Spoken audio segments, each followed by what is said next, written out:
un huissier a quand même des obligations à respecter, n'est-ce pas? Oui, tout à fait. L'huissier, il y a des heures légales dans lesquelles il peut travailler, il y a des jours juridiques dans lesquels il peut travailler. Donc, on parle de un huissier peut aller cogner chez vous entre 7 heures le matin et 21 heures le soir. Les jours juridiques sont du lundi au samedi, le dimanche étant un jour non juridique. Il y a aussi des congés pascals, les congés comme on arrive à Pâques présentement. Donc, vendredi, lundi, ce sont des jours non juridiques. Ça nous donne un petit répit. Puis, c'est ça, les huissiers ont pas le droit de travailler. Il existe certaines exceptions. Le huissier peut toujours, dans le cadre de son travail, demander une autorisation au tribunal pour travailler en dehors des heures légales et les jours non juridiques, mais il doit avoir cette autorisation avec lui et vous la montrer à partir du moment où il met les pieds là, dans votre domicile là, pour exécuter son travail. Donc, ça, c'est les limites de son travail.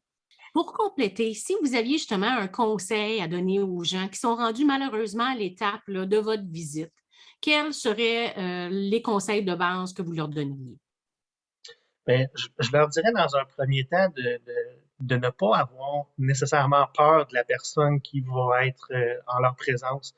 Le travail de l'huissier, comme je vous dis, c'est de trouver ensemble des façons d'arriver à régler une situation conflictuelle. Et là, pour vous donner des bonnes pistes de solutions, il est là pour démystifier en fait les documents qui vont vous être remis ou la procédure dans laquelle vous allez être enclenché.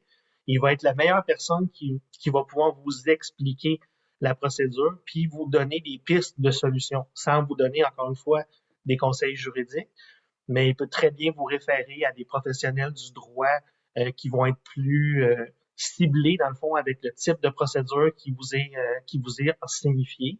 Il va vous expliquer c'est quoi les délais dans lesquels vous avez à répondre aux actes de procédure qui vous sont remis. Il va vous donner, dans le fond, le cadre dans lequel vous devez agir. Donc, essayez de garder l'esprit ouvert puis d'être attentif à tout ce qui pourrait vous donner comme information qui, en bout de ligne, va vous être favorable pour vous aider à vous sortir de la procédure.